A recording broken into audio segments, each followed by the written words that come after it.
On August 26, 2021, Liv tweeted, guest rapper on Gorillaz song. I've been in N since 10, kicking product around the bend. My mom died of tuberculosis. I'm slipping into psychosis. Damon Albarn on the chorus.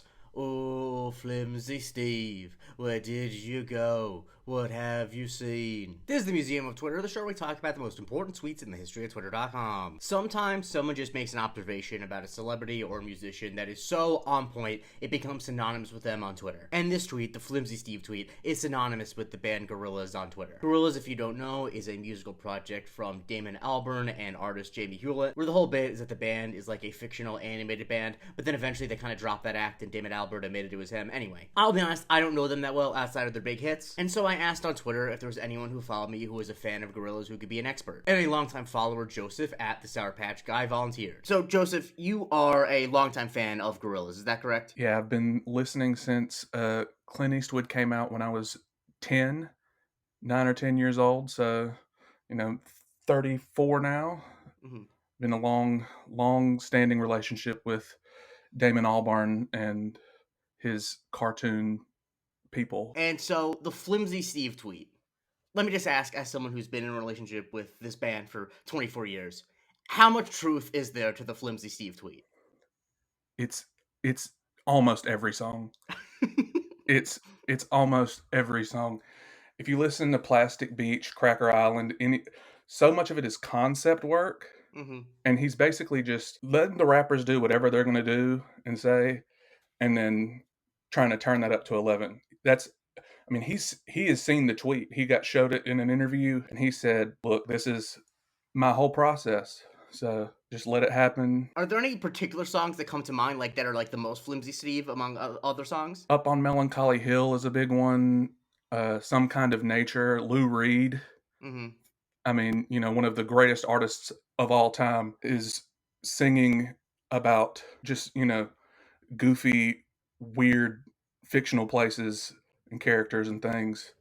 Damon Albarn himself pointed to the song Pac-Man, Mm-hmm. Schoolboy Q, the things that they had to say on that song. So. Yeah, I that was one I pulled it because I saw that he used that as an example. Schoolboy Q has a verse talking about the difficulties he's had with drugs and with crime and possibility. He talks about people he knows dying in federal custody. And then David Alb, the chorus is, you can freak me out, you can throw me in the lion pit, you can boil my hands and tell me I'm not here. I'm a mad Pac-Man living in a leveled world. Everywhere I go, I don't know where I am. Which I feel like I'm a mad Pac-Man juxtaposed with talking about dying in custody of the feds.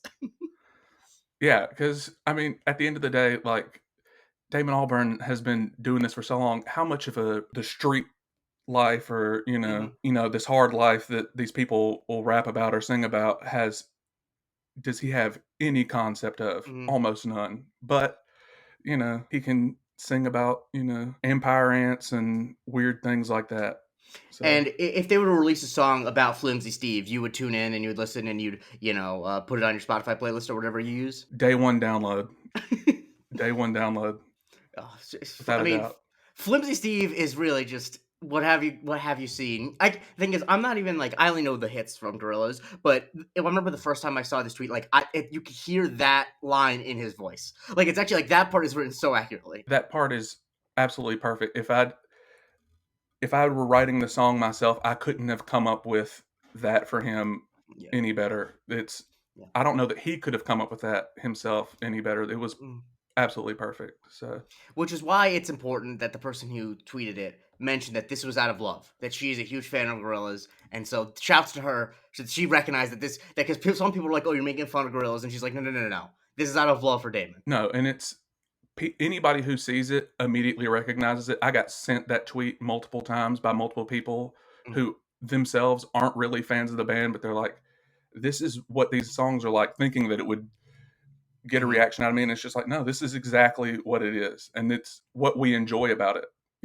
It's what makes the music so much fun, so much whimsy, It's perfect. I really want to thank Joseph for joining me to give me that context. I'm going to try to do that more in the future because there are a lot of tweets on my spreadsheet that I keep wanting to cover, but I don't have the proper context myself, whether it's because I'm not a fan of a certain thing, whether I don't have the same life experience. So if you follow me on Twitter or on Blue Sky or anywhere else, you might see me just throw out hey, do you have this life experience? And if you do and you want to talk about it, you might come on the show. Anyway, as Joseph mentioned, Damon Albarn actually was asked about this tweet, and like he said, he did agree with it. But I do want to give a quick shout out to Craig Jenkins of Vulture at the time, who was the person who asked. And this tweet really did change the brain chemistry of a lot of people who are Gorillaz fans and non-Gorillaz fans alike. Lulu says, can't listen to Gorillaz without remembering Flimsy Steve tweet. Charlie tweeted, just listen to the Manifesto, a Gorillaz song, for the first time on public transport. Had to stop myself from I just burst out laughing because it's so Flimsy Steve. This is extremely millennial coded of me, but this is the first time I ever saw someone try to use I just burst out laughing as a verb in the initialism, and I don't know how I'm supposed to say it out loud. On Blue Sky, Cat said, if I say the new Gorillaz single has big Flimsy Steve energy, you people will get what I mean by that, right? And unfortunately, Ken Lowry says, this tweet gently ruined all Gorillaz songs for me. In an observation I can't really transition to because it's kind of out of left field that I enjoyed, is Mount Bellier, who said,